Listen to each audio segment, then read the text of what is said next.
آپ جو یہاں مسجد نبی صلی اللہ علیہ وسلم میں جماعت کے ساتھ سلام پڑھ رہے ہیں، یا نبی سلام علیکم، جی ماشاء اللہ رب العالمین نے جماعت سے سلام آج میں ایک ظالم خبیث لال دوپٹہ لال رومال والا لال اوڑھنی چرنی والے کی ویڈیو میں آپ کو دکھاؤں گا کہ وہ مدینہ طیبہ میں آپ نے بھی بارہا دیکھا ہوگا کہ سیدھے سادھے بھولے بھالے مسلمان کو ٹارگٹ کرتے ہیں اور یہ ظالم اس سے سوال شروع کر دیتے ہیں۔ ابے سوال ہی کرنا ہے تو کسی عالم دین سے کر، کسی پڑھے لکھے انسان سے کر، کوئی جانکار سے کر جو تجھے تیرے سوال کا جواب دے سکے۔ وہ بیچارے روز رسول پر حاضر دینے کے لیے گئے ہیں کہ تیرے سوال کا جواب دینے کے لیے گئے ہیں۔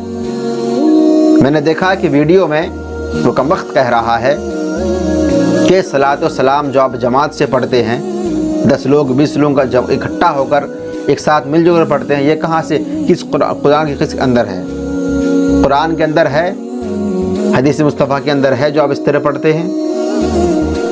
میں ان سے مطالبہ کرتا ہوں، اس سے سوال کرتا ہوں، ظالم تو یہ بتا، تیرے سوال جاہلانہ سوال کی طرف میں سوال کر رہا ہوں کہ تو بتا کہ قرآن کے اندر یا حدیث مصطفیٰ کے اندر کہاں لکھا ہوا ہے کہ صلاۃ و سلام جماعت کے ساتھ پڑھنا منع ہے؟ 10 20 لاکھ 2 لاکھ کا مجمع نہ ہو، تن تنہا پڑھا جائے، یہ حکم کہاں ہے کہ صرف تن تنہائی صلاۃ و سلام پڑھا جائے، درود پاک پڑھی جائے، اور 10 لوگ 20 لوگوں کا مجمع جو ہوتا ہے اکٹھا ہو کر صلاۃ و سلام نہ پیش کیا جائے؟ یہ کس حدیث کے اندر ہے؟ قرآن کی کس آیت کے اندر ہے؟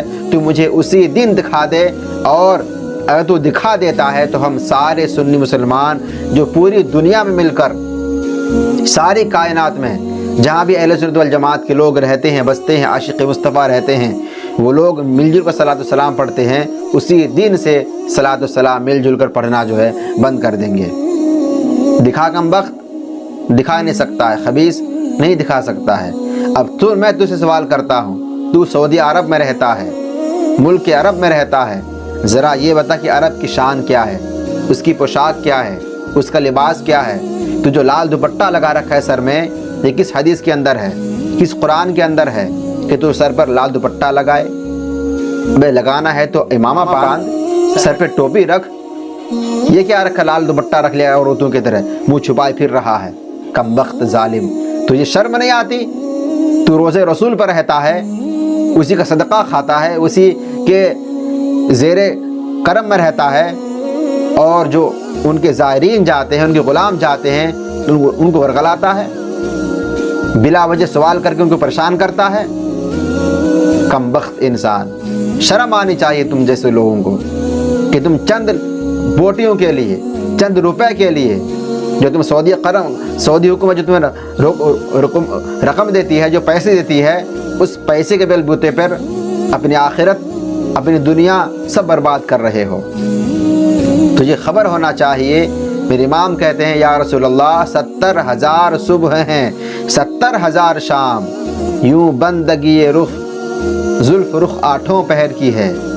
یعنی آقا آپ کے ہم غلاموں کو امام رضا کہتے ہیں کہ اے لوگو سنو، تم تنے تنہا جاتے ہوگے، لیکن فرشتے 70,000 صبح آتے ہیں، 70,000 شام کو آتے ہیں، اور صلاۃ السلام پیش کر کے، سلام پیش کر کے، درود پاک پڑھ کے جو ہے وہ چلے جاتے ہیں۔ اور آگے فرماتے ہیں کہ یا رسول اللہ اے لوگو سنو، جو ایک بار آئے دوبارہ نہ آئیں گے، جو ایک بار آئے دوبارہ نہ آئیں گے، رخصت ہی بارگاہ سے کچھ اس قدر کی ہے۔ وہ فرشتے ہیں، معصوم فرشتے، وہ زندگی میں صرف ایک مرتبہ آ سکتے ہیں، لیکن ذرا قربان جاؤ ان کے غلاموں پر۔ اللہ تبارک و تعالیٰ نے اپنے محبوب کے غلاموں پر کوئی حد متعین نہیں کیا، جتنی بار جانا چاہے جا سکتے ہیں، لیکن فرشتے کو صرف ایک مرتبہ موقع ہے۔ کیا وہ تنے تنہا آتے ہیں؟ حدیث اٹھا کر دیکھ لو کمبخت، تجھے پتا نہیں کہ 70,000 فرشتے صبح آتے ہیں، 70,000 فرشتے شام کو آتے ہیں؟ تو تیرے باپ میں دم ہے تو ان فرشتوں کو روک کر دکھا دے، ان فرشتوں کو جو آتے ہیں اور صلاۃ السلام مل کر پڑھتے ہیں انہیں روک کر دکھا دے۔ ظالم تیرے بس کی بات نہیں ہے، بس بیچارے بھولے بھالے انسان کو تو ورگلائے گا، اس کے ایمان پر ڈاکہ ڈالے گا، اور اپنی تو برباد کر ہی رہا ہے، ساتھ ہی ساتھ ان بیچاروں کے ایمان کو برباد کرے گا۔ اللہ تبارک و تعالیٰ ایسے ظالم لوگوں سے، ایسے خبیث سے، ایسے ملعون سے، ایسے ابلیس والی شکل انسان سے ہم تمام مسلمانوں کی حفاظت فرمائے، اور اللہ تبارک و تعالیٰ ایسے ظالم لوگوں سے ہمیشہ ہمیشہ دور رکھے۔